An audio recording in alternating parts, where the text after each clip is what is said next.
G'day everyone. For those who came in late, you're listening to Expand the Phantom podcast. 500 years ago, he washed ashore the sole survivor of a shipwreck.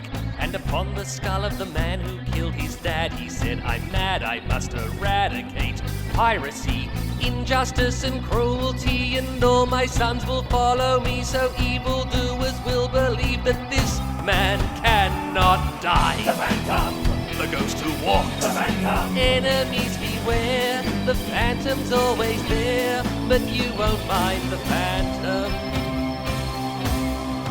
He finds you. G'day everyone. We're the team from Chronicle Chamber, and tonight we're bringing you Expand the Phantom podcast. Our website is chroniclechamber.com for all things Phantom. You can also contact us via email if you like, chroniclechamber@gmail.com. And of course, you can subscribe to us via YouTube, iTunes, Spotify, or any of your Android apps. We are here to deliver you your news on all things the Phantom, and we hope you enjoy this episode, because tonight is episode 169, where it's the October 2020 comics and news, but realistically, we've got to go back and look at probably September and August news. As well as comics from those 2 months. My name's Dan Fraser, and I'm joined tonight by Jermaine Parker. How are you, Jermaine? Yeah, good, mate. Good. WA had a public holiday today, so it was nice not having to go to work on a Monday. Very good. I'm in the middle of school holidays, and as I said to you just off air, have just finished a couple of big jobs around the house, so I'm finally feeling like, okay, I can be at home and not worry about these big jobs that I've sort of been putting off since April, and can relax and enjoy the second week of the holidays, which I'm hopeful will be a big Phantom week, and it's great to kick it off on a Monday as we record with comics and news. And you will probably say by Thursday, Friday, get into the holiday swing, and then it'll be time to get ready for work again. That's exactly right. We do have a public holiday on Monday coming. That might be Queen's birthday. Oh, I think it's Queen's birthday. Which is that the same one you just had? I don't really know. No. We just get a day off. That's all we care about. That's it. Yeah. Anyway, I've got about a week to go, and as you say, by the time I get used to it, it'll be all over. Anyway, we're recording this on the back of episode 168, which I hope people have listened to. If you haven't, do yourself a favour and make sure you bookmark that and check it out, which was the interview, what became a wide-ranging interview with Grange Wallace. We had intended and I'm not sure how much this has come through on the podcast and the way that Jermaine's been able to edit it, but we had certainly intended our recording the other night to be this comics and news featuring Grange as a special guest, but the conversations we had were so, as I said, wide-ranging and then just so interesting that it just kept going. Fair to say Grange enjoyed talking Phantom and probably catching up with some mates, not being stuck in isolation. So absolutely, and we enjoyed it as well, and so it turned into its own standalone podcast, and I certainly hope that the listeners and anyone tuning in on YouTube enjoyed it as well. Yeah, well, there was so much good discussion not to include in the podcast. He talked about a couple of different podcast ideas, which we'll probably explore down the track. Talked about some rather controversial things like, re-imaging the Phantom, which is always an interesting topic. I'm looking forward to what people's views are going to be from that when they've finished listening to that one.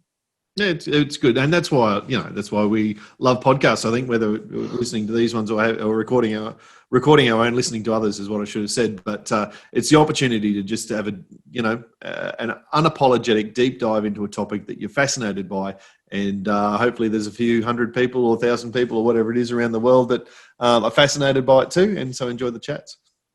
Definitely. Anyway, we do have a job to do tonight, and that is to get through the comics and news, because we don't want to be saving this for another month and having to, more comics and more news. It's going to be a bumper issue as it is. So we're going to try and churn through it a little bit, or march through it at a good rate for people to hopefully not to get too bored by, and, keep it nice and tight so you can tune into your grand final footy podcast or whatever it is that you're listening to as well. So we are talking about the same comics that we talked about with Grange, and we'll start there, because if you've just listened to Grange Wallace's podcast, then you'll be really familiar with the stories that we were talking about, which was the Ibis Mystery, parts 1, 2, 3, and 4, which came out in Frew issues 1873, 1874, 1875, and 1876. The 4 parts, we're going to talk about them as a single story, but I'm sure refer to various issues and various parts of the stories as one. But in terms of our review, we're going to be, I guess, talking about the block of stories as a whole. So I think we can quite safely say, Germ, that there are going to be spoilers, because that's okay. The comic first came out in 1993. So if it wasn't already in your collections and already haven't read it, you've certainly had plenty of time to catch these at the newsagents or your subscribers or at Coles, which we'll get to later in the podcast as well. But anyway, so let's start with your initial reactions, Germ. We've waxed lyrical about the covers in the last issue, so we're not going to talk too much about them. But just to tick it off, confirming, just when you and me know Grange around to listen to this, we do genuinely love these covers. Yeah, no, generally we do. He will be listening to this as well. But no, really did enjoy the covers. It's a different take from the original, Antonio Lemus ones. So I enjoyed that. Granger's got his own unique style, which I do like. It brings a different element, a different style to the Phantom, which I think is good, because it's good to have different styles that appeal to different people as well. And I like it. I like I like the fact that they're wraparounds, that they all come together as one. They tell a story. They're not just pieces that are just hacked together like a Jim Shepard style cover. There's purpose to it. There's so I do like that. If I had to be critical, I would like to see Grange one day do a brighter style cover. But that's being really negative and really having to say something negative. For going right to the bottom of the barrel there, aren't you? Trying to do something to, have a fair both ends of the spectrum. Well, I won't accuse you of being the president of the Grange Wallace fan club. I love his work. I've got signatures from him. I've got the poster that Frew's done.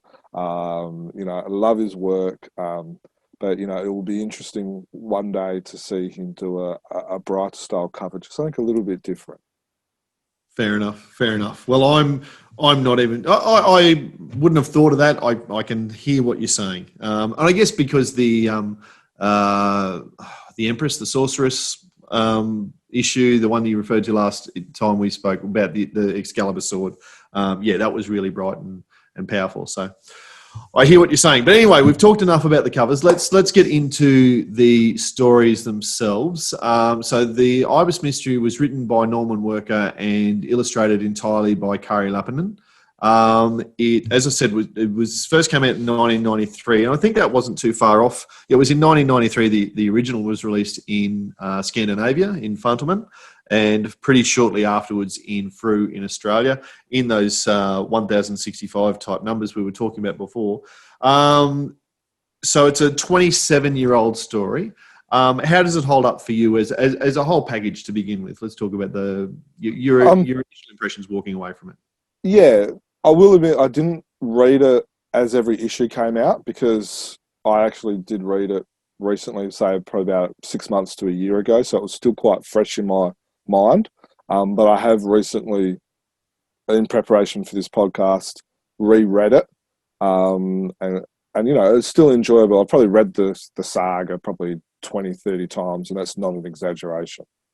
I enjoy it. One of the things that speaks or kind of grabs your attention as you read it, especially as you read the last part, is that the Phantom is almost unphantom-like in this, especially the 21st Phantom, because he doesn't really he's not really the hero in this story. He doesn't save the day. He gets fooled by, in part 4 with the bad guy who becomes the girl. It's a different way of of representing the Phantom, and I think I kind of like it as well that the Phantom's not really the hero, because it kind of shows his vulnerabilities and that it's okay to, you know, not be the hero all the time. So yeah, so that's one thing that kind of stands out as I reread it today or reread it recently. It's interesting that you say that, though, because I feel like, and I've got absolutely no stats to back me up on this, but I feel like that's something that one of us, between you, me, and Stephen, often says in a Comics and Reviews podcast, where one of the stories we've read across the last month or two, we say things like unphantom-like and wasn't the hero, but maybe sometimes that is phantom-like. The trend would seem to be. Yeah, well, I think this is actually... I don't think this is a bad... Because sometimes when we talk about unphantom-like, it's things like whether it's the Sandal Singh story, for example, or it could be even a more likely a Team Fantomen story, which is not quite Lee Falk Barry-ish. But while the Phantom not being the hero is in a sense unphantom-like, I don't think it's a negative unphantom-like trope, if that kind of makes any sense at all. No, I understand where you're going. I just, as you said the words there before, I thought, I've heard this before, and it was yeah.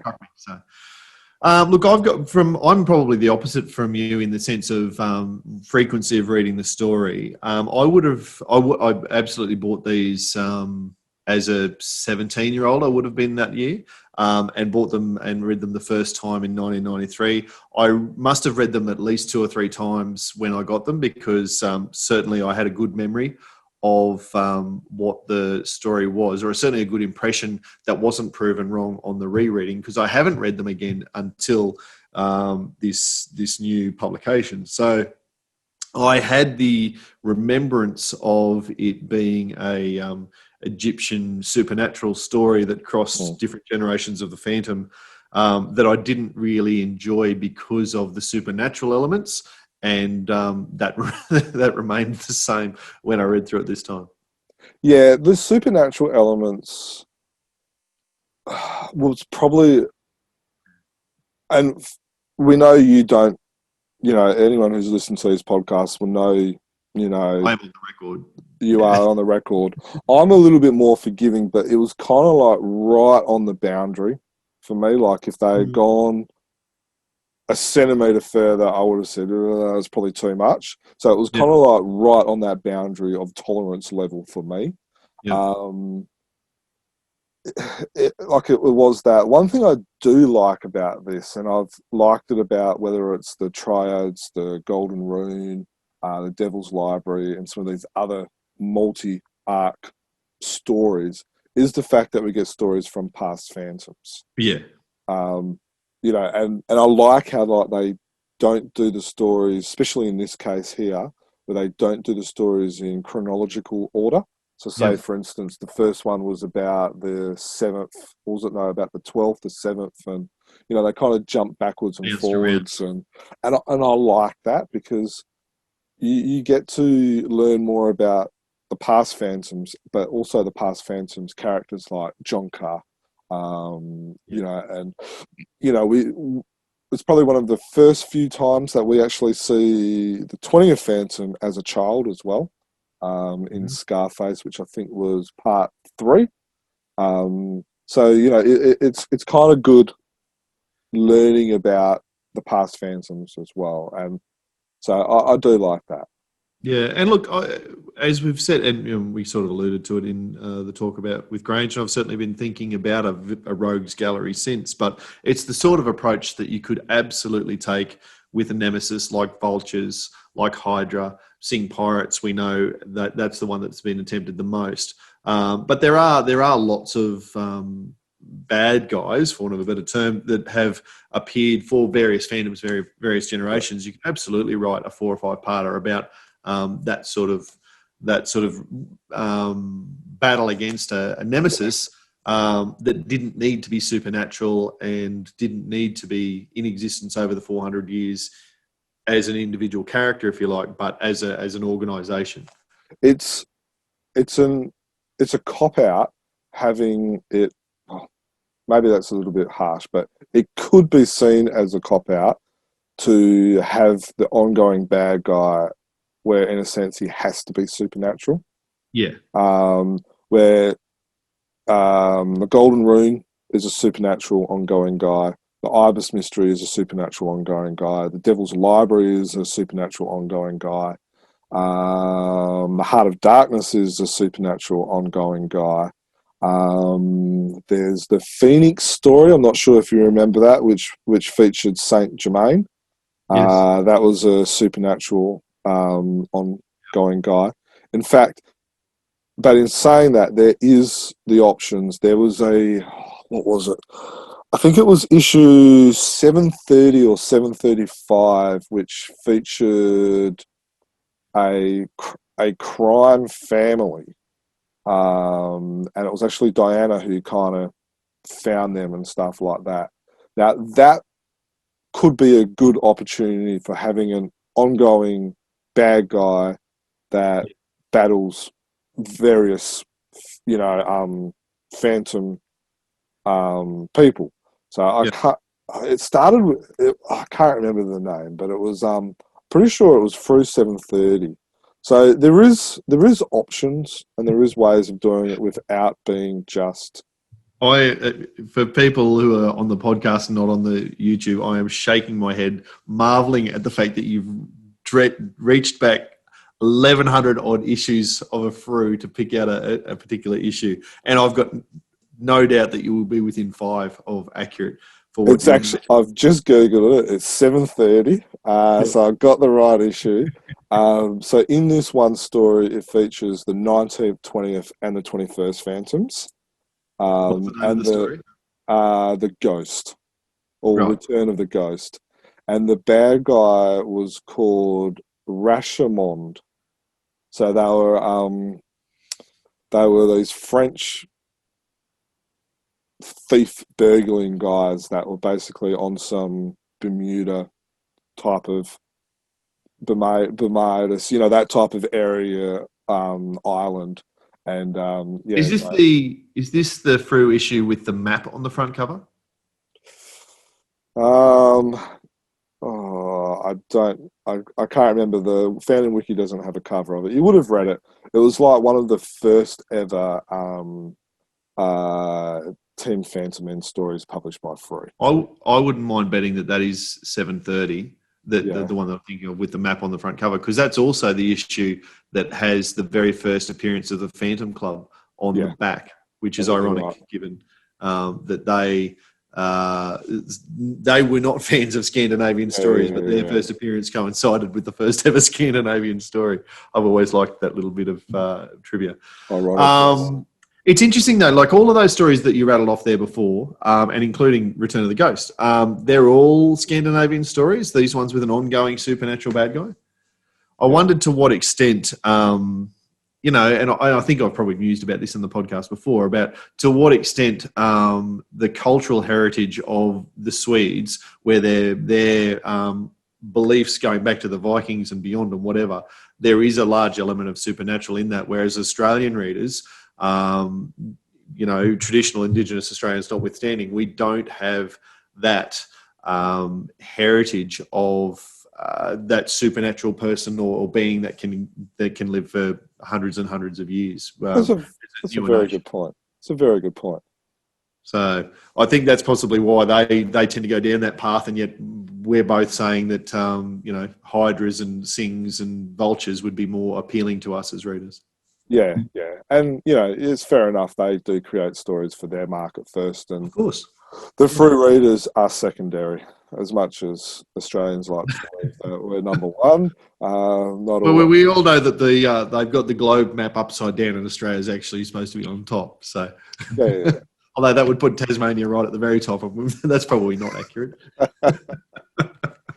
Carrie Leffenin's art. What did you think of that? So this is probably his heyday, I would have thought. Yes, yeah, it was his best at his best.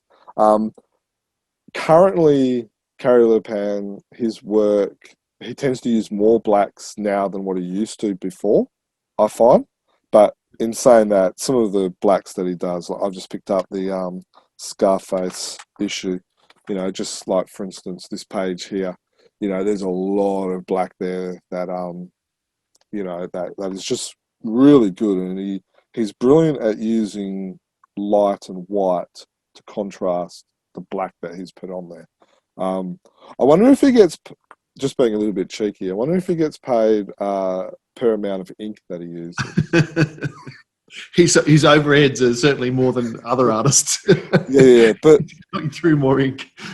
yeah, but again, when we talked about it with Grange, is when we talked about the style, that suits his style. Is these type of stories, because they're with the heavy use of black, the heavy use of the shadow, which give you the dread feel, which give you the sense of something is going to go wrong. Yeah. And then the other benefit about it is that it works well in a Frew comic as well as a Scandinavian comic, and a lot of the times it works better in black and white in a Frew comic than it does actually in colour. Yeah. In a Well, story. I was about to offer my controversial opinion that this is one that is better in black and white than colour, and I know a lot of people around the world are strong advocates for colour comics at all times, but I do believe that certainly Leffenin's art not only stands up, as you said, but probably excels as in the black and white format. Yeah, and I think a lot of the reasons why this conversation's going on Facebook at the moment, I think one of the reasons about why Australians don't mind black and white is because we all grew up on it. We've got Commando comics that are in black and white, then you've got the Phantom comics, and they're kind of like realistically, they're the two gateway drugs for comic readers in Australia. Yeah, certainly our generation and older, for sure. So, yeah. All right. Well, what else do you want to? Is there anything else you want to say about the Ibis Mystery before? There's a couple of other things that I'd like to bring up about the package of 4 comics, but that's probably where I want to go to as well. I got a couple of questions about that as well. So we'll start with one that we did talk about with Grange, and we know then, and Dudley says it himself in the very first part. In the message from the editor, is that they have commissioned a 5th part to the Ibis Mystery, a sequel, and you can it's a concept that opens itself up to extra parts being added. We know that it's been written by Andrew Constant. I genuinely don't know. You made Germ, but I genuinely don't know who the artist is. But we understand that the artist at this stage is the hold up, without trying to be too negative, but just saying that that's the reason why Part 5 hasn't immediately followed Part 4. Grange has mentioned that, and it's also certainly heavily intimated by Dudley in the message from the publisher again. Do you think that they should have then held on to it, the publication of these 4, until Part 5 is available? What are your thoughts? I believe so. I would have preferred to see a Part 5 printed at the end of this. So I would, I agree with that. The other thing is we'll talk about that, and then I've got another question I want to ask. All right. Well, I'm probably on the opposite side, to be honest. Maybe I'm a bit more practical about it, but thinking about the way that publishing schedules go together, from what we understand, there would be a year or more in advance that the story has been written by Andrew and has been in the process of being drawn. At some point in your publication schedule, there's 4 books. That's 2 months worth of publishing. That at one point you've just got to go, you know what, it's time to go, because we need that to not buy us time, but to sort of this is where we planned it, because the next thing's coming after that, the next thing's coming after that. So I agree that it's unfortunate that Part 5 isn't ready. I'm sure that everyone at Frew would have preferred that it was ready to be published as 1877, but not to be, unfortunately. So are you happy that it's been published in the regular, or would have you preferred if we got a treatment like the Triads, which saw the originals and then it printed in with the 5th part? Yeah. Oh, well, I suppose especially given that the 5th part has been delayed by so much, they would just want to be marching on. Yeah. And so I wouldn't want them to have to hold off on a trade paperback while Part 5 came through. I think the only other reason I can think of why the trade paperback wasn't an issue was Triads was originally coloured, where this one wasn't coloured. So if they were going down... Not even when Fantomen published it? No, because it was 93, and I think they went colouring 94, 95. Right. So I think it was like just before then. I may be wrong, but please correct me, listeners, if I am wrong, but I'm like 90% sure that it was originally black and white. I thought you were about to say, but I'm rarely wrong. That's just what I tell my wife. And the kids. So they try and trick me and they go, so Dad, seeing you always right, what am I thinking now? Is it scary how often you get that right? Yeah, I get it right sometimes. Yeah, so no, I can certainly see that, Yeah. because there's a lot of expense and time required in colouring. Would this be 80 odd pages? So, and then you don't get the opportunity of Grange to do 5 covers as well. And then, like you said, if it being 5 issues that you're not publishing, these would be relatively inexpensive and easy comics to publish, seeing the story's already been published, it's already in black and white, you've already got it, you don't need to translate it. All you need is a new message from the publisher, the forums at the back, and a cover. You don't have to, get all that type of stuff before. And depending on their license, they might not even have to pay for it either, because they've already brought the rights for it. So obviously depending on it. So I can understand why they go for it, because 4 issues out of 28, that's, like you said, it's 2 months. It's, 1/6 of the year is sorted. Yeah, exactly right. So, I can't fault them for having done it. I hope that the artist doesn't shirk at all of this publicity, and suddenly, I don't know. I hope we are not drawing negative attention to whoever. Yeah, I have to say, Dudley was a little bit a little forthright about basically, and the way I read it was like, you're not getting part 5 because the artist is slow. That's how I read it. And I'm not sure if that's the way Dudley intended it. I don't want to go back and quote him. But you are. No, mostly because I don't know exactly where it is. But because if I could find it immediately, I probably would. It was part 1. So Ibis Mystery in order over the next 5 issues. I say this with caution, optimism, but I should add the caveat that the sequel is currently way behind schedule. Without pointing a finger at anyone in particular, it may not be ready when we have hoped and expected. Yeah. So maybe we're putting 2 and 2 together with other information. But I think there is another part somewhere where he says that it's not going to be published in another message from the publisher. But but maybe we are putting 2 and 2 together. But I thought it was a little bit forthright. Yeah. So other parts of it coming together as it did, it did give the opportunity, given that it's a story that was written so long ago, that they had a different page requirement in Team Fantomen at the time. And so each story ran to 28 pages, I want to say 30, 32, some of them. Various things, but either way, it gave scope for, it had the requirement for 2 or 4 pages extra to be produced by Frew in each comic. And as you've just said there before, for the most part, that was done with forums. So we actually got 4 issues in a row with forum letters, which is probably as many in a row as I can remember for a while. Did you enjoy seeing that much feedback in the Frews? What was your overall impression? I did.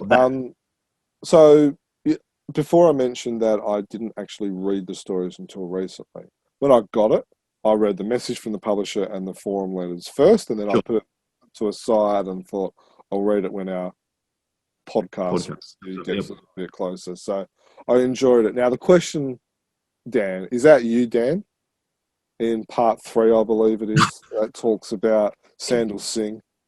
No, look, it really isn't. I promise you it's not. It sounds like you, doesn't it? When I read it, I thought, geez, did I get on the source one night and fire off an email, or maybe have I got a stalker who's listening to the podcast who's then summarising my opinions and sending them off under my name, because I agree. As I read through that, I was like, this guy knows what he's talking about, and he's making some really solid points. And then it said Dan at the bottom. So it wasn't me, I promise. There is another Dan out there who shares my opinions.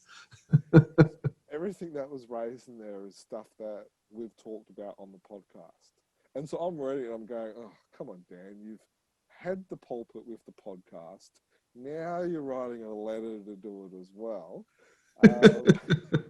I promise that I did not do that. I'm reading it and I'm going, mate, these guys must listen to the podcast. And I'm going, Dan, I'm thinking, oh, here we go. No, and I did get the message from you almost, it must have been immediately that you read it, asking if it was me. Any other letters or just the overall vibe of the feedback across 4 consecutive issues? What did you make of that? There was another one that caught my attention, which was I can't remember his name, but he basically told Dudley that he needs to stop being dismissive of people giving them negative feedback.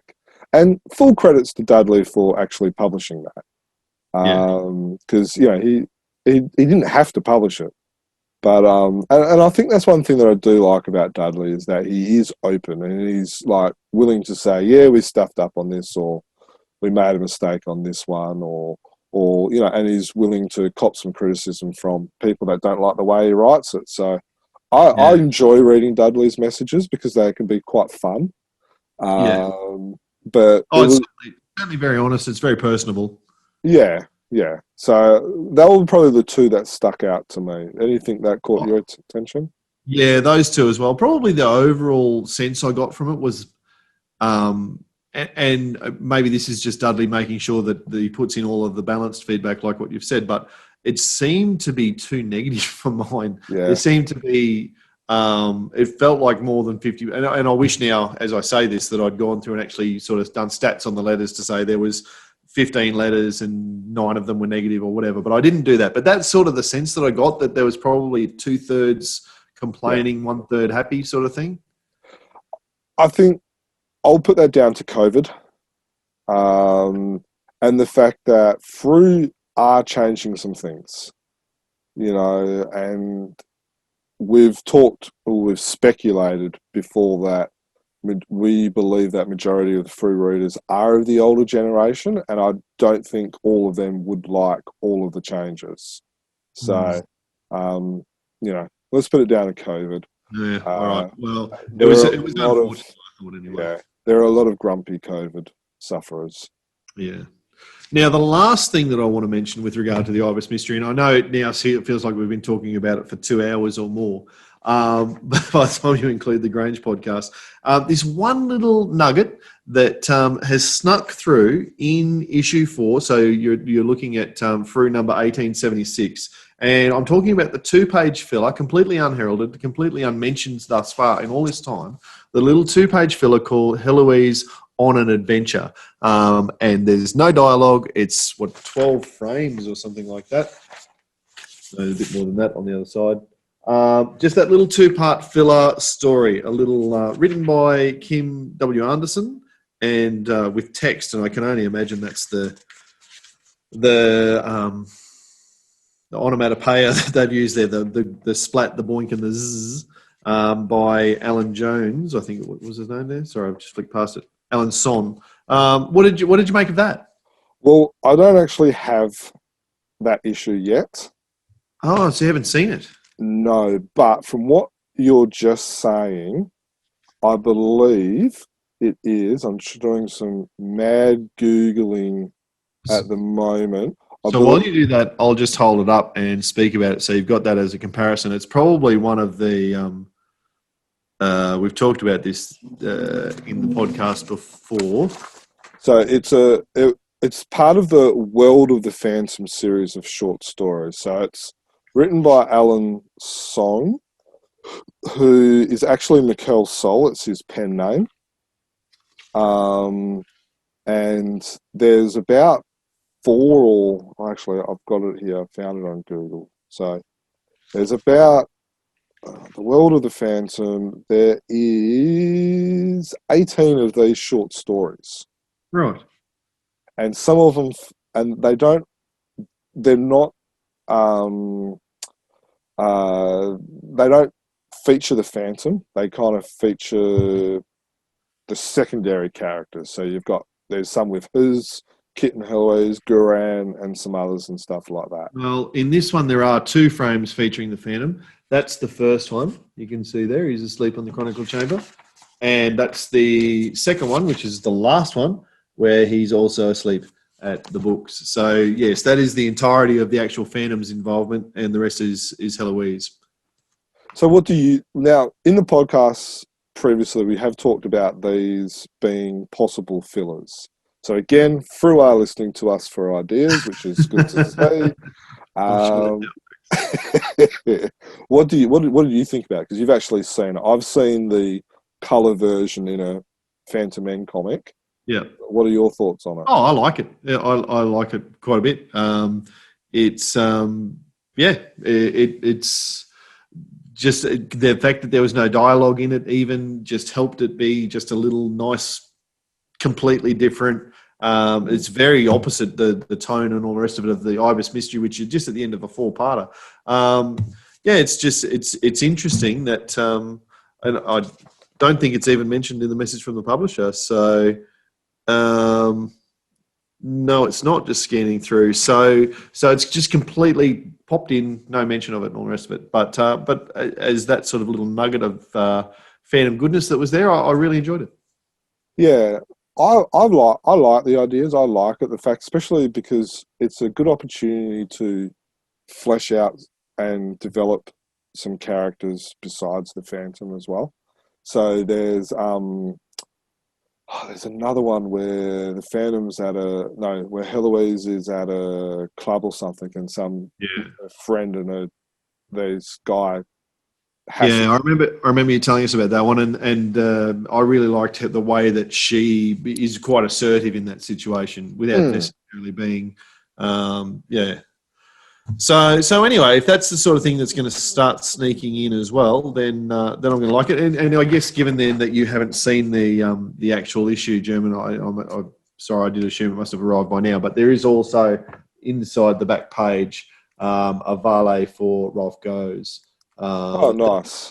Doesn't say who the text there is by or who's written that, but there's a nice little write-up of Rolf and some of his artwork there as well. Yeah, awesome. No, it's good to see that. All right. So I think that finally puts paid to everything from those 4 issues of Frew. Would never have thought that they were going to take us a podcast and a half to talk about them, but there you go. The next thing we want to talk about, though, is the other Frew publication that has come out over the last 2 months, and that's this one, Giant Size Phantom number 14. The John Dixon special, and I guess that might answer some of the questions we're going to ask about it next. You have received this one. This has arrived at yours, Germ. So the one Phantom story that makes it inside is a reprint from a Charlton story. Charlton, I should have looked. Can't see which Charlton number it is. You'll probably know off the top of your head. A Charlton story, The Fire Gods by Joe Gill and Pat Boyette. The story only goes for 7 pages. So in a 100-page book, to only have 7 pages of the Phantom, 100, I've undersold it, 108-page book, to have only one Phantom story. I enjoyed that one. I haven't even read the rest of the book, though, I must confess. Yeah, I've read bits and pieces, but yeah, it was, and it's sad, but we are a Phantom podcast, so it was a little bit uninspiring. Yeah. So obviously glad I've got it for the collection. Whether I ever go through and read the rest of it, given the amount of time that I've got to do things, I probably won't, to be absolutely blunt. But as you say, I'm sure that there's heaps of people that would enjoy it, and I hope it does find its market for people who are looking for those older stories, and that that boost of nostalgia from reading those old John Dixon stories, who was by all accounts a fantastic comic book writer. And also, just to give you an answer to your question, The Fire Gods was in Charlton number 50. There you go. Very good. Top of your head or Phantom Wiki? Phantom Wiki. All right, that's good. The the run sheet did actually include a link, so if you clicked on it, it would have actually told you. Okay, all right. Can't see that. Anyway, all good. Now that's pretty much all of the Phantom stories that have been published in Australia over the last couple of months. But we are going to go through now to our foreign correspondence, and everybody would know and be familiar with our Fantomen reviews that come from Mikael, Lyck, and we're so grateful that he's continuing to do that for us from Sweden. But I did say plural foreign correspondence because for the first time in Chronicle Chamber history, for the first time on Expand the Phantom podcast, we've got a reviewer from India. And we're so pumped that we've got an opportunity to hear from Ankit Mitra, is our reviewer, and he's going to talk about the comic books. Is it both numbers 1 and 2, Jern, published from Regal Publishers? Yeah. Now, they are on YouTube and our website, but we had to include it in our comics and news review podcast. So, yeah, absolutely. We've been saying all along, and I'm genuine when I say this. And Kit, I hope you're listening. Thank you so much for getting in touch and offering to review these for us. In the same way that we appreciate the work that Mikael does for us in Sweden. And we've said this all along. We'd love reviewers from all over the world. If you're listening to us anywhere in the world and your country publishes a Phantom comic, we'd love to get you on the podcast reviewing it for us. Probably the only writer is we do really need it to be in English because that is the vast majority of our audience. So anyway, without any further ado, I'll pass over to Ankit and then Mikael. Thanks very much, guys. Hi, and welcome to another Chronicle Chamber book review. I'm Ankit, and I'll be reviewing today Regal Publishers from India's The Phantom, a pub in English and in full color. So, a little backstory for this, that Regal Publishers have been publishing The Phantom in India for a long time now, but it has been in Malayali language. It's only been very recently that they've got the rights from King Features to print the stories in English and in color too. So yeah, let's get to it. First of all, a little bit of size comparisons, and these are in standard magazine size of any single issue floppy comics as they call it. And just for comparison's sake, here I have a Frew issue number 1602, one of my very favorite issues. And if you see it, it's just about slightly larger at the edges. That's it. So it's pretty much the same, and it's not the inside art is larger or something. It's got like a big white border. So yeah, so that's about it. And as for the paper stock quality, the covers are of standard art paper, and the inside pages are a little bit, actually quite a bit thicker than the newsprint style paper that Frew has. Yeah, so there. And for those who want to see the spine, it's a standard 2-staple spine. And I think this book is about 48 pages, issue 1, and issue 2 is 56. And both contain 2 stories. And so the front cover has art by Indian artist credited as Vincent Moses Raja. If I'm not mistaken, his art was also featured in the Chronicle Chamber Bushfire fundraiser Phantom art book, and he's drawn both the covers, and the back of the book has an ad for the other issue of the book. So issue 2 has book 1's art, and issue 2 has, and the details for the publishers here, contact details. So yeah, personally for me, I'm not a big fan of these style of covers because to me it's not the art as such, but it's the inking and the coloring which gets to me, like this stock picture of buildings at the back, and just it's a little vibrant, like the inking, the shadowing thing is just not my. A lot of people like it. I prefer something like if you want to go retro, I like the straight flat color retro style either, or the much more modern, more gradient textured style of this. We'll be coming back to this book later because it has a lot to do with these two. So yeah, first of all, the contents of these both books.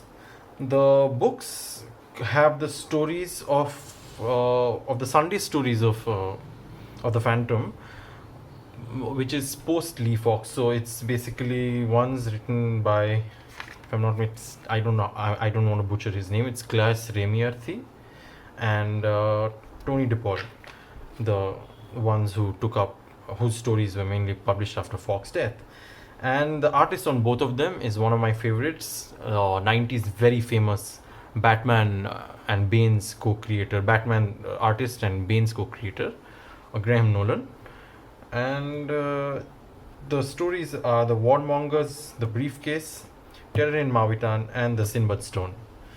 The Warmongers and Briefcase have been written by Claes Remiarthi, if I'm not mistaken. Terror in Mavitan was written by Tony DePaul, and The Sinbad Stone is written by Graham Nolan.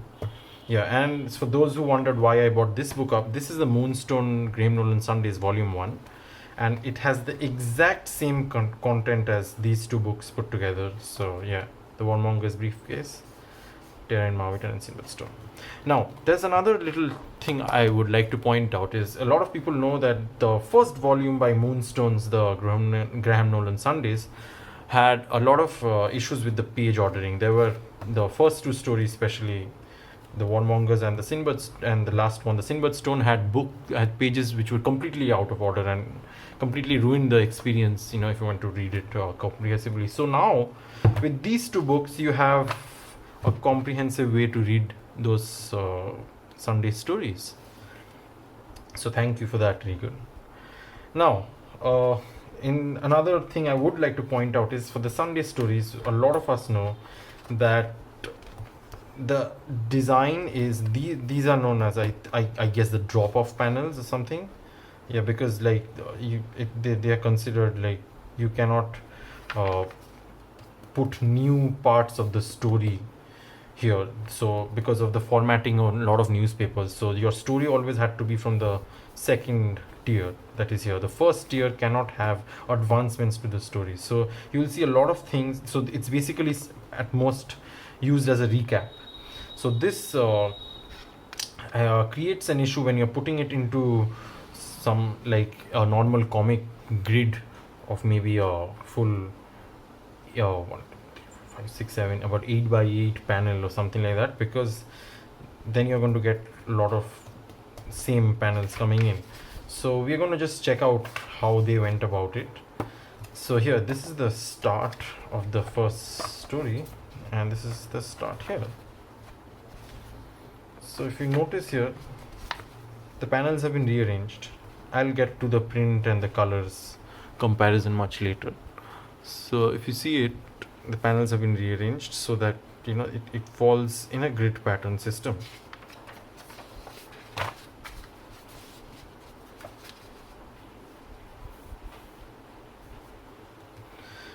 Yeah.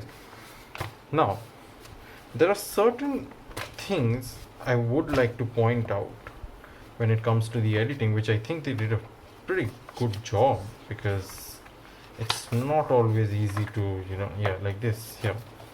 This is in the briefcase, and I'd like to use this as an example.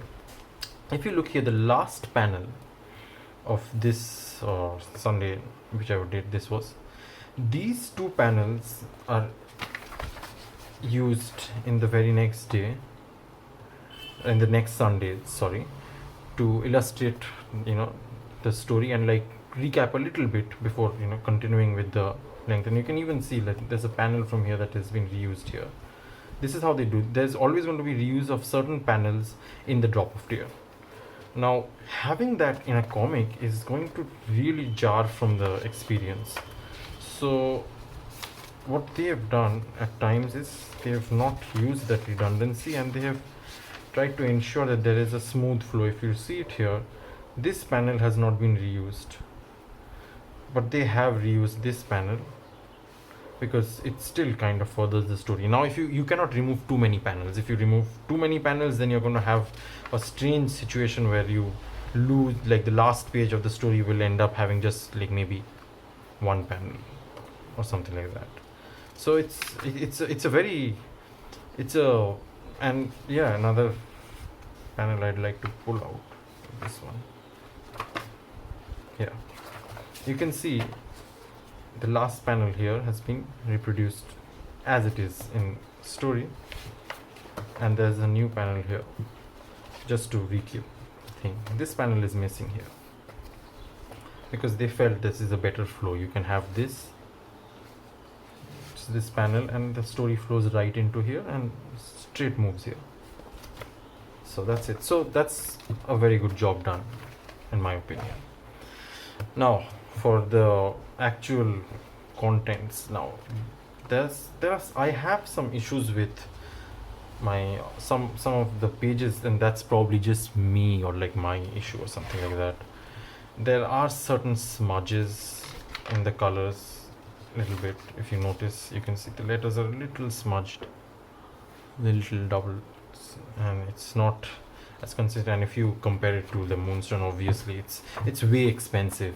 These books, I should have mentioned before, these books are about 120 rupees each, which is around about 2.21 Australian dollars and 1.6 or 1.5 something like that US dollars, which is very cheap, like which is extremely cheap for a full color Phantom of 2 stories. And they don't even have any ads. There's no advertisement, so you can see that, So yeah, so anyway, going into the contents of the full story, like the first page inside has a little tribute to story to Lyck and a little bit of prose to kind of introduce new readers to the Phantom and or how it came about. And the last page has a very famous picture of Lyck in tribute with Mandrake and Phantom at the back. This is in issue 1. Issue 2 similarly has another of these kind of title pages, which kind of again introduces the Phantom to new readers, and that's it, normal from here. So one thing I would like to say, I'm really happy with these, because for someone in India, we are big fans of the Phantom, but we haven't had the Phantom in English published to us for years now. The last time there was Euro Kids label, which was by Egmont, which did some of these, but that's been like about more than a decade maybe. I'm not sure about it, but I think it's been quite a long time. I've not seen Phantom in English published for quite some time. And also I'm a big fan of Graham Nolan, and I really love stories which are post folk era, because I think most of our Indian, we are used to reading the same Cy Barry and folk issues reprinted again and again and again. And Indrajal had very few Fantomen issues, and some from I think Gold Key and some maybe from Charlton, but mainly it was still again those Cy Barry and folk. And so I'm really glad that Regal chose to use the post-folk years, and I hope they continue to do so. And I really wish them the best of luck, because right now it's a really difficult time for them as a publisher to keep this, because, and it's difficult for us as readers also, because of the lockdown and the severe COVID situation, and they've printed it now. We have to buy them direct.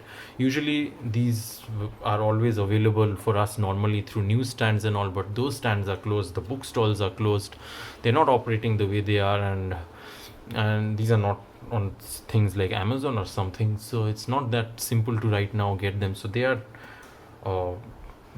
shipping it to you directly once you contact them and you pay them online. And it's been a little rough, because personally for me, like I got them quite late because there have been flooding in Kerala and places where they come from, and it's been rough for them. And I really hope things look up and sales and everything really increase from now on, now that these 2 issues are out. The next couple of issues I think will come out in October maybe or something. And for fans outside India looking to buy a piece of this, the best bet you have probably are having friends who can buy it from you and ship it to you. But again, international shipping is kind of suspended right now. It's really difficult. And or you can contact them, but I'm not so sure because I think the Phantom license is limited in terms of the areas. So I'm not sure if they're allowed to sell outside India or something, but you can definitely contact them and see for yourself and see what can be done. I'm going to put the books back so you can see their details here. They have a WhatsApp number, a Facebook page, and an Instagram and an email, and you can get them from the video here. So if you want to contact them.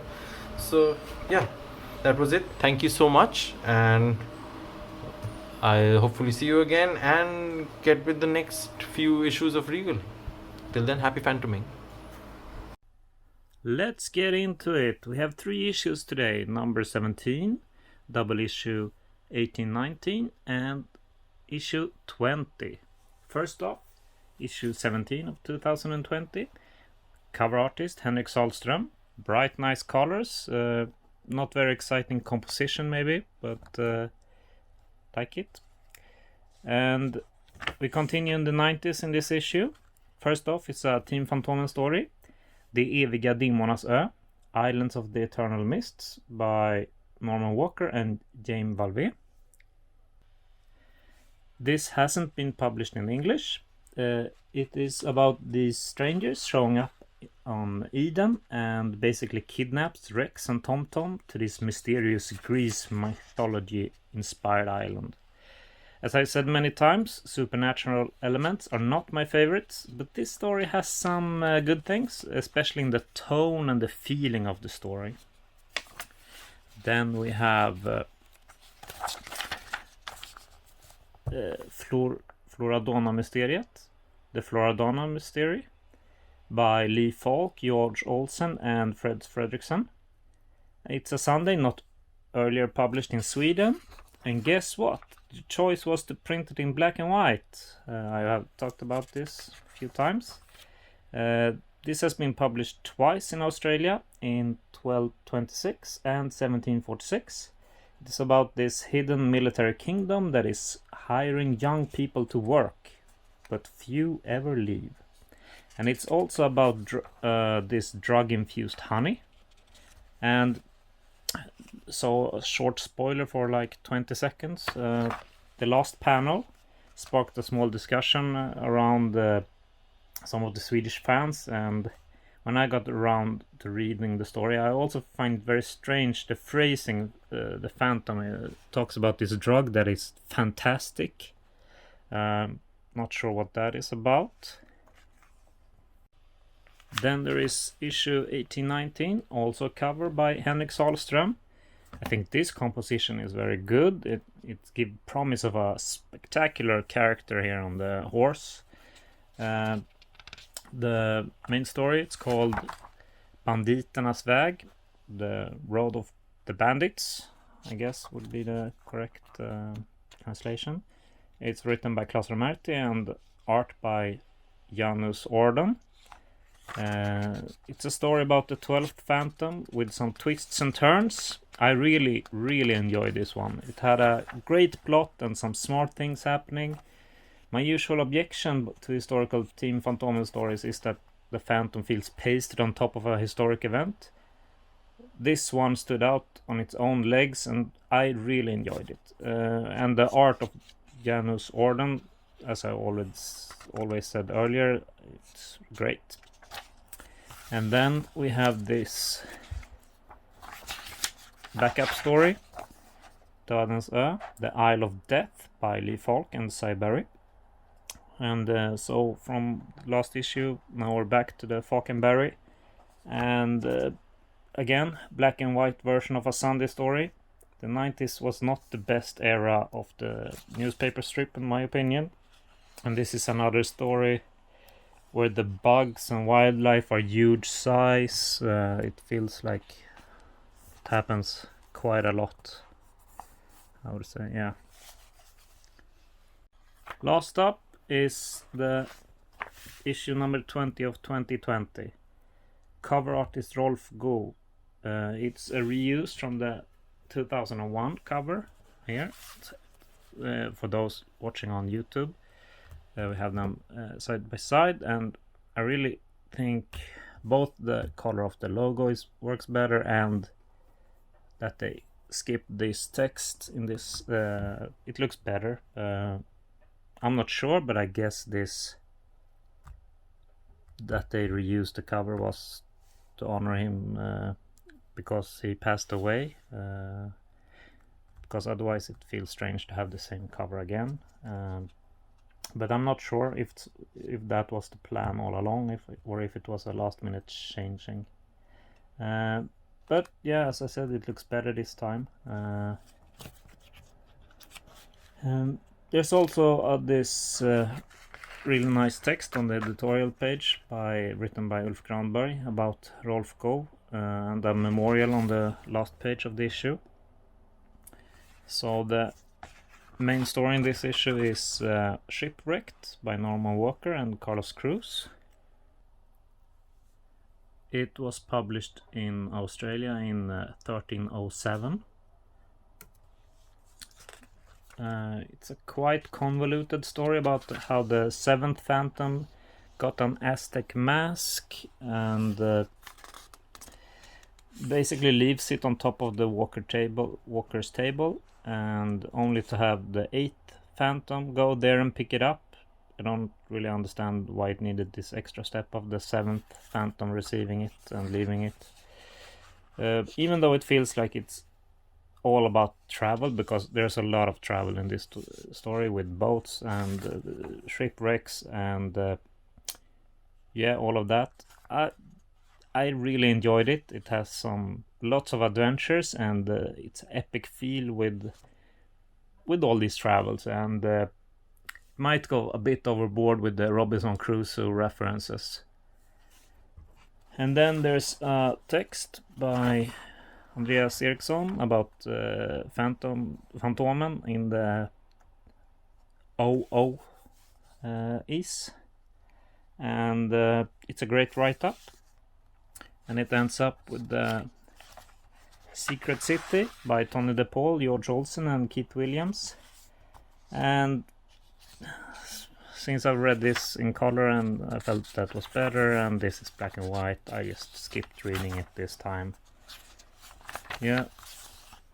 Next issue will be Stupad i Strid, Death of a Phantom by David Bishop and Cesar Spadi. A story I've read multiple times since I love the Kate Somerset stories. Yeah, so I'm having that to look forward to.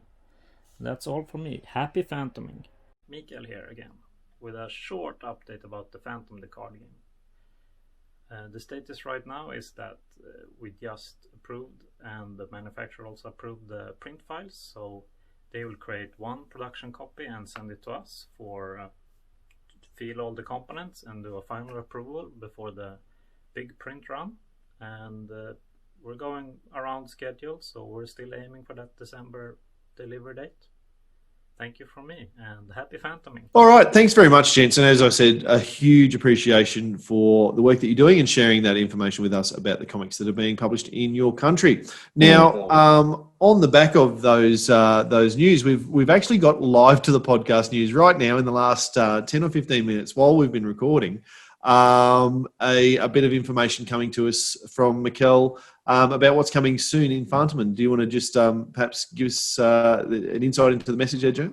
Okay, so this is hot breaking news. Basically, in the latest Fantomen issue, Mikael Soul, and one of the things I love about Mikael Soul is that he's very open in what he's planning and all that. In issue 24, 2020, there will be an updated Benguela map as a poster, which is very exciting. So now, for those who don't know, there has been a couple of maps. There's been the Cy Barry one, and then there's been one in the board game. There's been one on the Fantomen mobile app, and then there's been one as a poster, which this is how breaking news it is. I don't have a poster handy, but you've got one in the room for sure. Yeah, I've got about 3 different versions of it. So yeah, I don't have one, but I'm sure you've got one. If I had about 5 minutes, I could probably find it. But yeah, so it's kind of like I'll do it so if you're on the YouTube, you can see it. So it's kind of like a peninsula type of version of what Benguela looks like. So an updated version. I don't know. The original was created by Ozlan Erip, who's the Turkish creator. In about 1982 or 83, I think we're talking. Yeah, about then, maybe even a little bit earlier. But yeah, I think early 80s. So, and don't forget, this is the 70th anniversary for Fantomen magazine as well. So it's nice to see something else special coming out. I would like to see Frew do something similar as well, but in English, of course. Well, I'm going to use that as a nice segue. If you are interested in the Semic map that was produced in the early 80s by Ozcap Erlap, but have never learned how to speak Swedish, maybe you're interested in an English translation of that map, which you could find, Jermaine, in the Phantom Preservation Project. Yes, a very good segue, mate. You would have thought that we didn't plan that one. So yeah, if you're interested in that, also in the other stuff on the Phantom Preservation Project, go to our website, chroniclechamber.com. A good example of what the stuff you'll find on there is, as we were recording, the Phantom was featured the Defenders of the Earth newspaper stories. So that's on our Facebook, but we didn't publish the Mandrake or the Flash Gordon version as well, which is also on the Phantom Preservation Project. So you'll find lots of cool things like that on the Phantom Preservation Project. So, and a huge thanks to all of our Patreons who make everything we do possible. And I guess our thanks to them in a real sense is access to that P3, the Phantom Preservation Project, with the English translation of the map, the Defenders of the Earth, little interesting panels there. And as Jermaine says, there amongst 1,000 other things. So patreon.com/Chronicle Chamber is also available as a link at the top of our webpage. And I think we always put it in the show notes, don't we, Jerm? Yeah, I think we do actually. Yeah, so you don't even have to go looking. It's right there in your hand in your podcast app. So if you want to support the podcast, we'd certainly appreciate that. All right, now we've got other updates about the Phantom board game. Now this is the one that was launched by Frew Games a couple of years ago via Kickstarter. It's progressing steadily, as we understand, and we've been speaking to Dale McCanty and Alex Winter recently for some updates on the game, and we're getting to a pretty crucial date as we're coming up.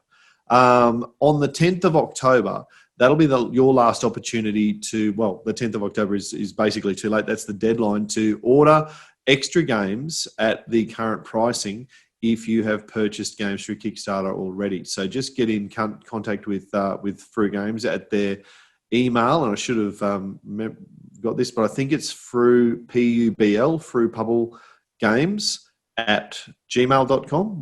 Does that sound right to you, Jermaine? Yeah, no, got no idea. Okay, I think that's right. If not, just go through your Kickstarter account and get the information there. But 10th of October is your last opportunity to buy the games at the current rate as they've always been advertised. Now, speaking to Dale about a week and a half ago, they cut their price very fine, and then since then, costs have changed. They've made decisions around the size of miniatures, which means the cost of those have changed because they're bigger than what they intended, just because they saw the minis and they couldn't bear to see them shrunk anymore. They just love the size they're at. So they're doing the right thing by the fans and producing the bigger mini for us, the bigger playing figure.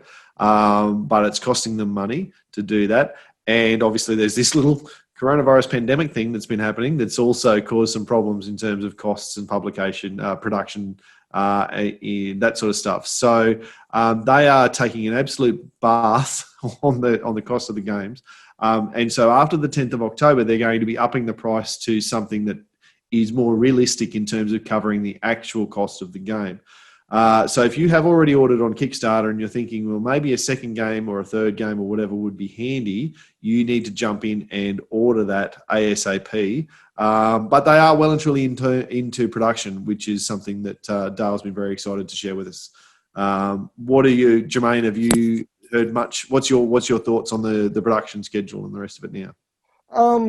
Well, it's a hard thing because you listen to the fans getting agitated, but then we're privileged enough to be able to have a bit of an inside knowledge and being able to talk to the actual people that are at the forefront. So I think everyone's a little bit frustrated. It'll be, it's great to hear that the production has started. That they've started discussions with the distribution companies for like overseas and stuff like that as well. I think it's wise they haven't given us a date, because we just don't know what's going to happen with coronavirus, with life. 2020 sucks. We all know that. We had the bushfires first, we had floods, now we've got the virus. Life sucks. So I think it's good that they haven't given us a date, because then that way we're not getting disappointed again. I'm confident that Dale and Alex are going to pull this off at the best time they can. They're not doing it for the money. They're doing it for the love of the board games, and Dale, who is a fan and stuff like that as well. I'm also excited about seeing the trade paperback as well. So that'll be excited as well. So I'm really looking forward to it. I really wish the guys all the best. Hopefully we don't have any more delays. And then it's hopefully everyone can make a bit of money out of it, especially the developers. And I can't wait to do a review podcast with the guys about the board game. Yeah, absolutely. Yeah, me too. And I echo everything you've said there. I'm 100% confident that the game will be delivered. I'm probably one of those people who it's caught me out many times in my life, but it means I'm less stressed. If I've pre-ordered something, I'm just going to sit back and assume it will arrive at some point. And I know I don't want to give the wrong impression. I'm really confident that this will. But to me, in a sense, the money's been spent. I don't have it. So who cares? And someday soon, I'm going to get what is apparently a free board game in the mail. So looking forward to that. And I found it. I told you I only needed 5 minutes. This is what happens when you're a type A personality, and you've got a thing is you tend to know where most of your stuff in your fan collection is. So this is the poster that we were talking about. So this is, I might even have the date on it. 84. 2684. So, mate, we're both on fire with our dates. Hang on, when you said you were rarely wrong, you said it might have been earlier than 82, 83. So I probably got the right side that time. Yeah, you did. So I'll just put it closer to the thing so you can kind of see it. So you can see the Skull Cave in the middle, and then you got the Misty Mountains up the top. So, yeah, It is a really cool map, and I'm quite jealous that you've got a poster-sized version of it, because that's really cool. And if the poster version that's coming out in the Fantomen coming up, if it looks similar to that, if it's that sort of size, I'll be tempted to buy my first ever Fantomen comic. Oh, we might have to buy a couple of extra and use one as a Patreon prize or something like that. Yeah, that's not a bad idea. Yeah. All right. With that said, then let's move on to the next big news, and this may actually be some of the bigger news in Frew history. It depends to see how it goes, but it might be something that we look back on and say is one of the bigger decisions and moves that the new Frew crew have made, and that's a bit of a change in the distribution. Now, I don't think, or an add-on in distribution, I don't think they've made changes through Gordon and Gotch and the newsagents, which we're completely familiar with in Australia.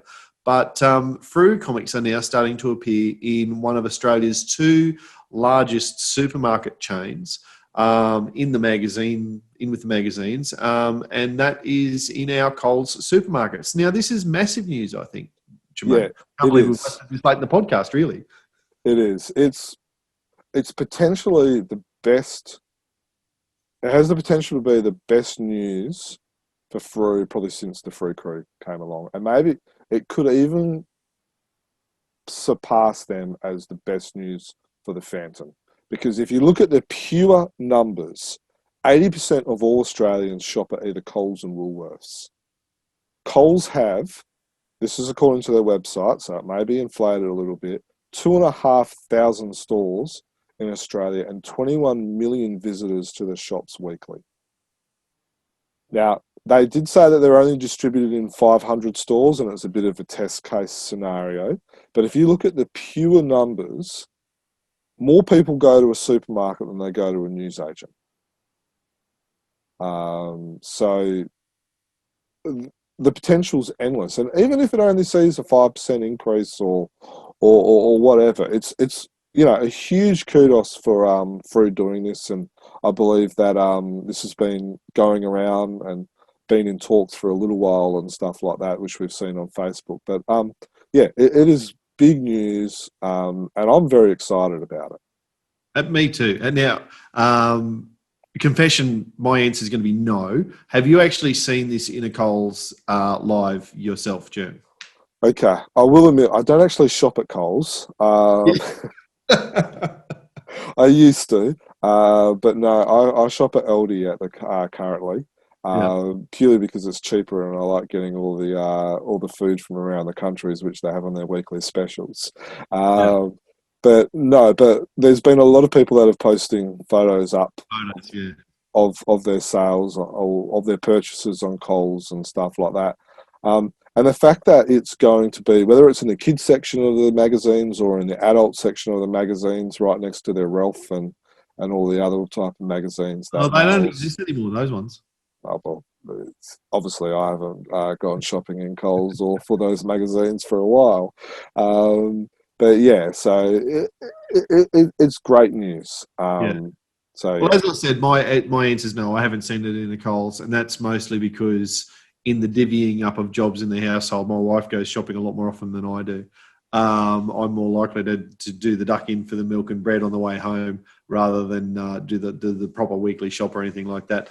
But I do drive past 3 Coles supermarkets between my work and my home. So they are everywhere, these supermarkets. They're a massive chain. The numbers that Jermaine said about sales and shops and that sort of thing speaks to the possibilities of this. Now, it does raise an interesting question, and you sort of touched on it there a little bit when you're talking about where it's placed, but it could mean a bit of a change to where the market that Frew is targeting, because we've also talked about the fact that the typical Frew comic buyer, certainly, or Phantom fan by extension, is sort of our age or older, or 30, 35 and older, as we're talking to some of the younger creators. We talked very little. I like how you classify yourself as our age and then you're classifying yourself as 30, 35. No, I said or younger. No. Well, if I've said that, that's come out the wrong way. I apologise. I meant that, Anyway, by putting it in Coles instead of newsagents is about older people. It's a establishment that's going out of favour. Supermarkets will always remain in favour. They're an essential. They're essential workers, as we've discovered. It's certainly an essential place to be open. Is this going to mean that Frew is under the eyeballs of younger people or parents looking for something to give their child as they're going through the supermarket? Here, read the comic and we'll buy it at the end or whatever. And if so, and I think that is the case, and if so, does that mean Frew are going to have to be a little bit more careful about the stories that they publish and the censorship, the way that what they depict? What are your thoughts there? There's so many unknowns there. I guess it's probably hard to know. But as I say, it's a shame they didn't have this this distribution arrangement in place when Kid Phantom was starting out, because I really do think that this is exactly, especially the issues that had the pin in them as well. And we did say at the time, I'm sure, that any little gimmick, little toy, and I think we might have even said at the time that it would be great to be in these sorts of places for kids to be able to see. But anyway, it is what it is. But maybe there's a way for whatever extras are available to make their way into the Coles and whatever. Anyway, so Phantom new in Coles. Phantom's also new in the United Arab Emirates. Now, this is a story that you broke a few weeks ago, Germ, about a new comic that's appeared in a new country.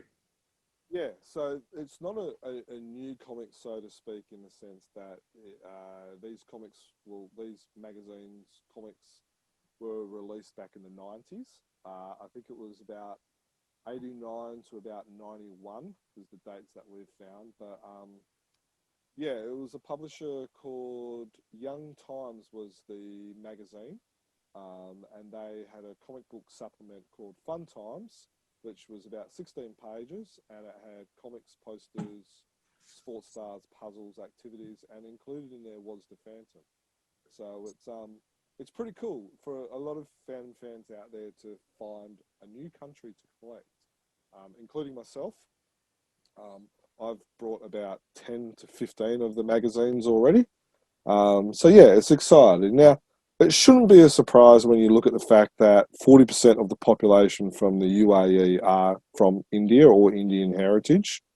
So it kind of makes sense. But yeah, it's just a bit of fandom history that no one knew about until we broke it, which is pretty cool. Yeah, very exciting. Very cool. So something for collectors to be chasing, certainly the completists who are chasing comics from all over the world. Something else for completists is the new Fantomen folder. Now, they've done this a number of times, Fantomen. They've released folders as holders for your comic books. There's a new one out. What can you tell us about that? Okay, it features the design from Henrik Salzman for Fantomen issue 25-26 back in 29. Interestingly, this cover came third in the votes from the fans of the 29 best cover. But in talking to Henrik, this was actually his most favoured of the covers he drew for 2019. So he's quite excited of the fact is that his favourite is now the design of this. Now, I've got about 10, 15 different of these designs and different guises and stuff like that. This is great. It's something new to collect. It's something, exciting. We are getting a couple which we will be using as Patreon prizes, either summer or autumn going in next year. So they're pretty cool. If you go onto our website, you can find out how to buy them. They're not that expensive. They're about $10, $15 once you include postage and stuff like that. So, and if you get 20 or 25 of them, obviously the postage cost goes down. Yeah. I like to think you might be able to get 2 or 3 to help bring the postage down, but no, Jermaine goes, 20 or 25. He's gonna, no wonder the postage comes down in that bulk. All right. Now, the next thing we want to talk about is a little bit more sober, and we've already alluded to it actually when I was talking about the tribute that was in the part 4 of the Ibis Mystery by Frew, and that is, of course, legendary cover artist in particular for Fantomen. He did do stories as well, but most well-renowned as a cover artist, and that's Rolf Gohs, of course. Well over 900 comic covers for Fantomen. It's highly unlikely that we'll ever see that exceeded. He's in many ways, the Don Bradman of Phantom comic covers. And to hear of his passing during August of this year was not unexpected because of his age and what we knew about his where he was with his history, but sad nonetheless. And it's been overwhelming, I think, the response by fans on social media who have all been, enthusiastically and sadly at the same time reminiscing about their favourite Rolf Gohs covers, their favourite images, the work that he did that brought them to the Phantom. Something that I hope he knew before he passed, Jim. Yeah, I believe he did. We've been in communication with Ulf Granberg, which he's close friends with. We've got 3 posts up on our website. One about the news, one which was fans' reactions about the covers, and then we've also got one actually about the funeral itself, including some photos of the flower arrangements, which were given in memory of him. So a huge we were lucky that we were able to communicate with him via Elf, and then we've got the book which we've done a review of as well. I believe I've got the book here somewhere. I can't find it now, but we've got a book which is all about Rolf So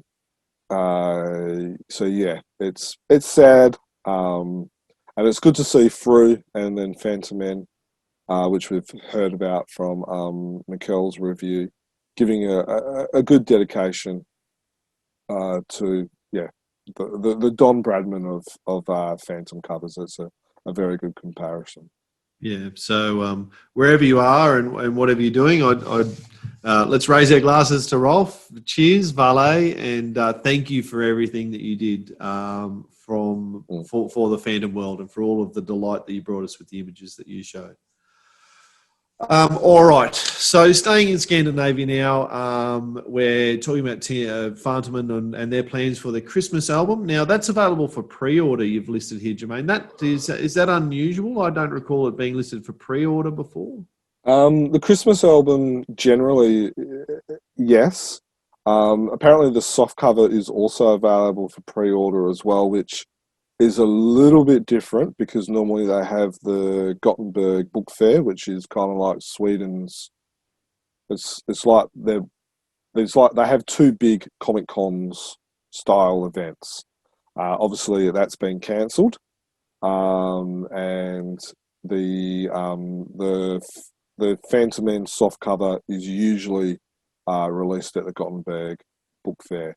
So obviously, with no book fair this year. They're both available for pre-order. Generally, the Christmas album comes out late November, early December. Mikael's reviewed the last couple. They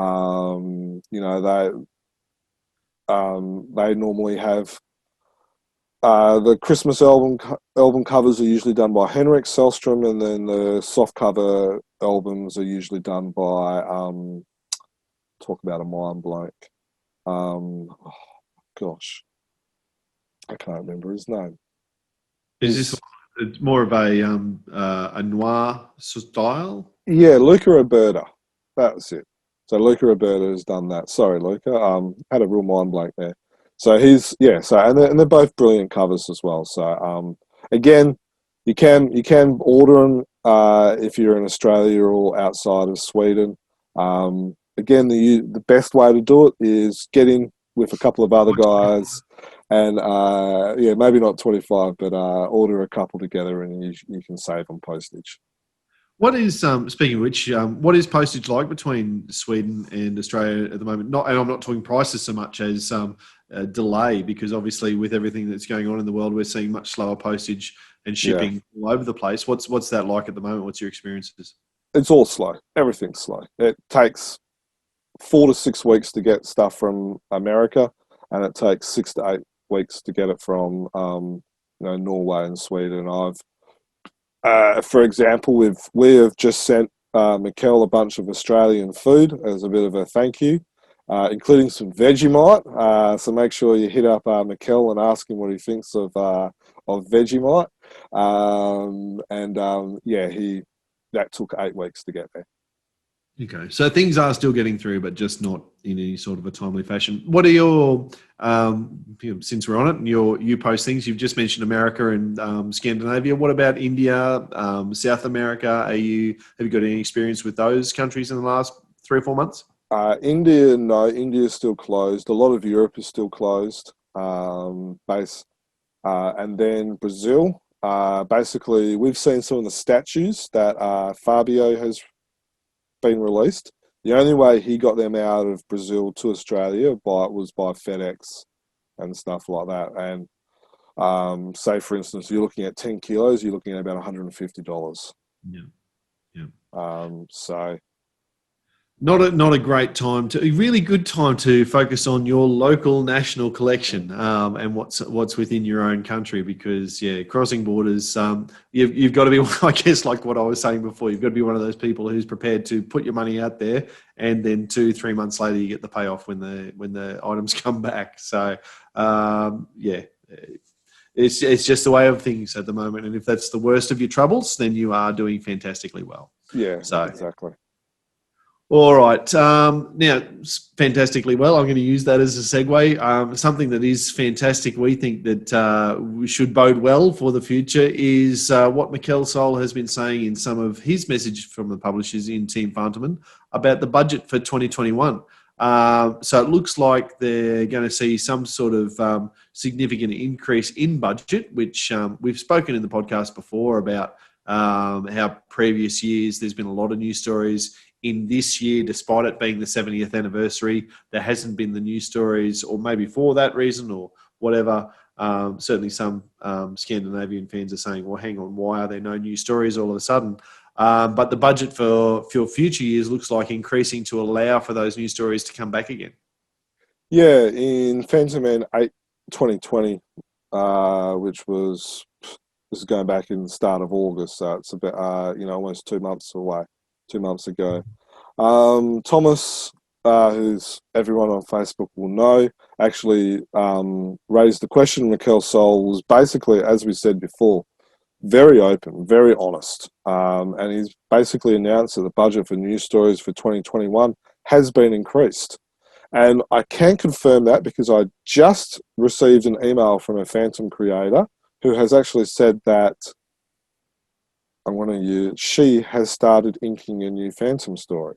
So, so it's, Phantom creators...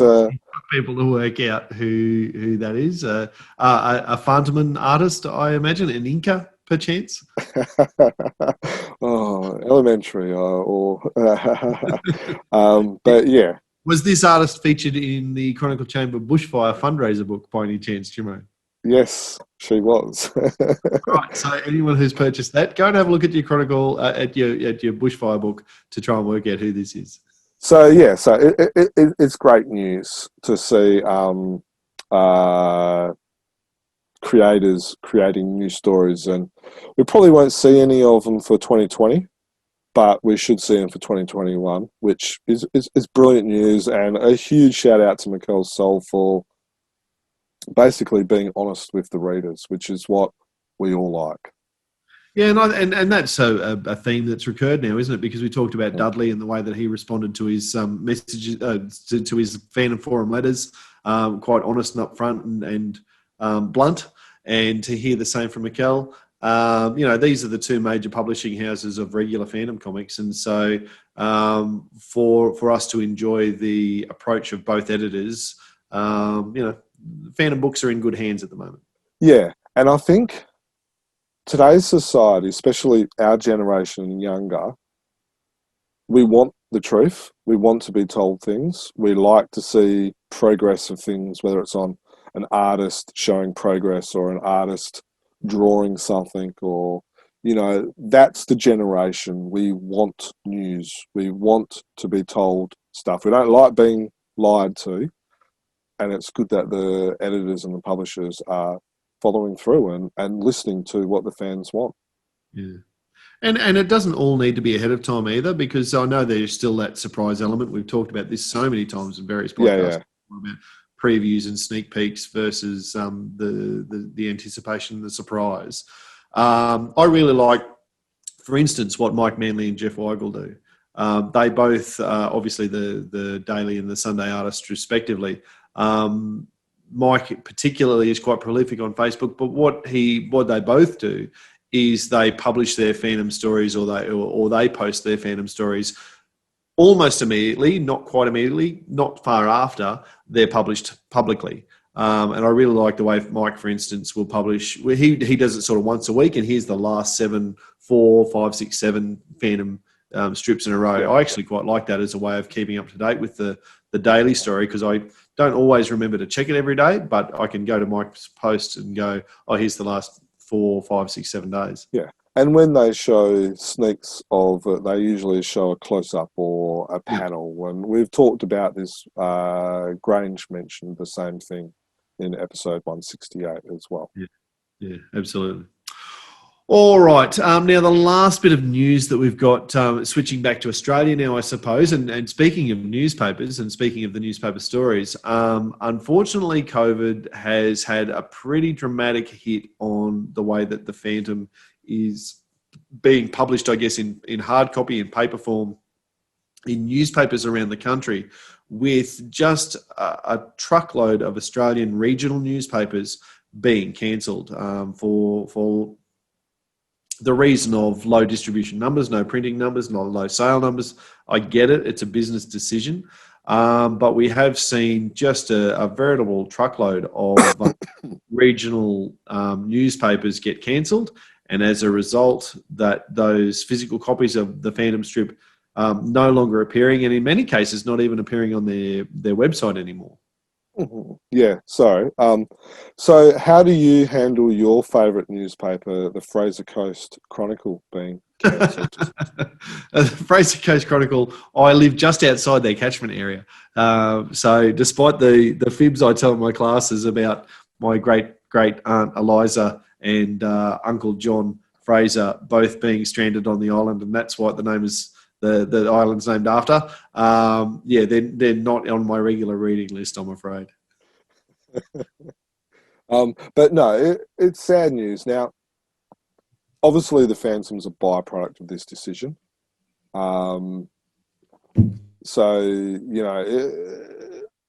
there's not much we can do about it. But in saying that, King Features need to be smarter than what they are currently doing.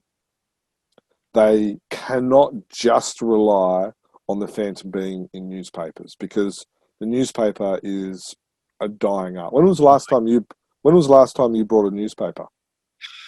I used to be a once a day newspaper reader.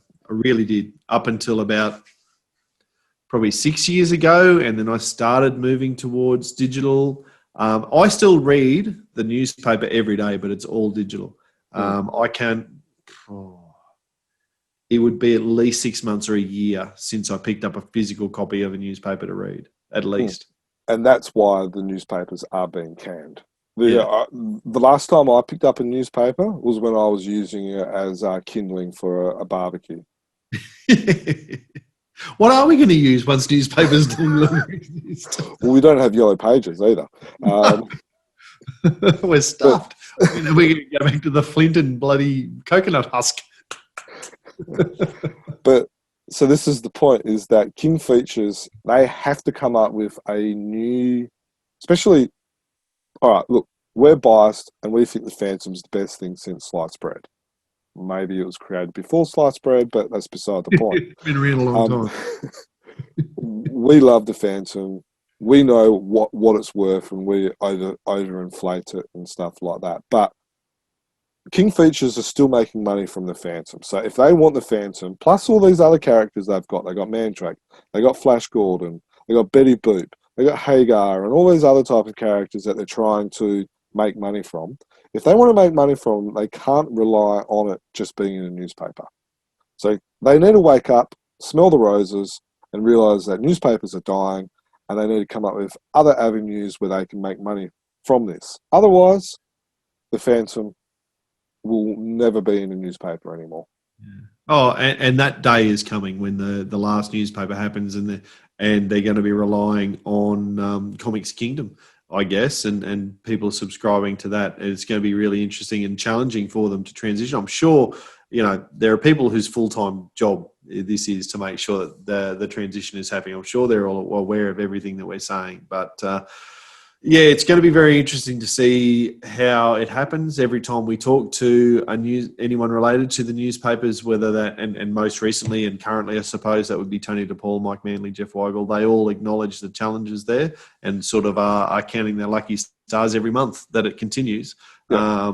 We'll just see how it goes and what avenue format that still has up its sleeve. But anyway, I guess the cancellation of all these newspapers across regional Australia, and it's all News Corp newspapers.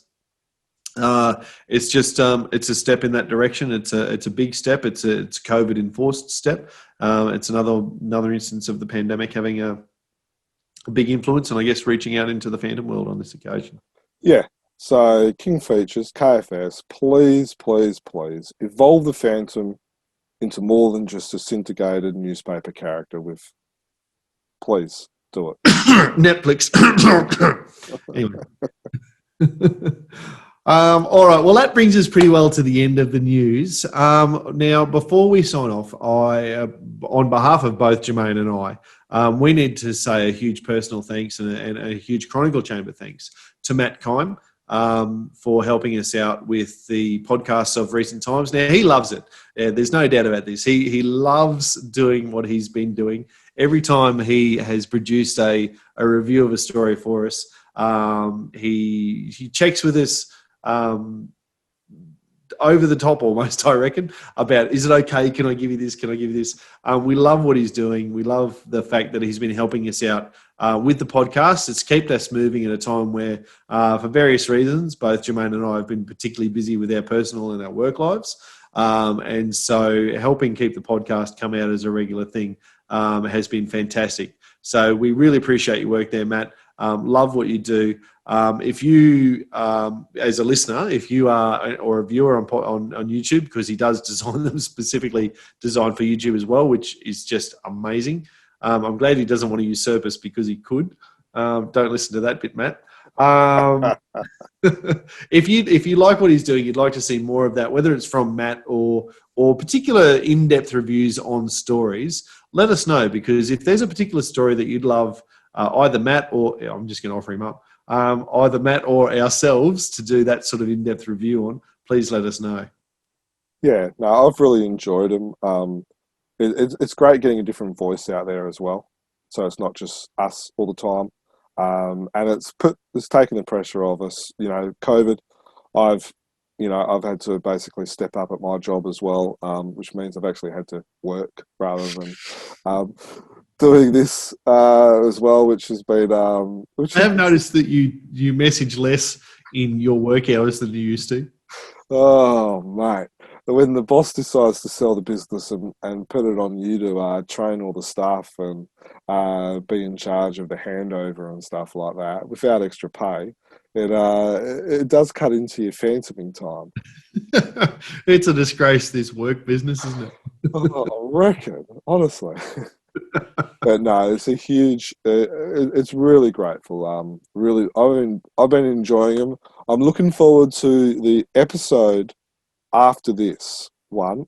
So this is episode 169. All right. So I know a little bit about this, but provide some sizzle for the fans. What's going on? So episode 170, Matt is actually going to be reviewing his all-time favourite Phantom story.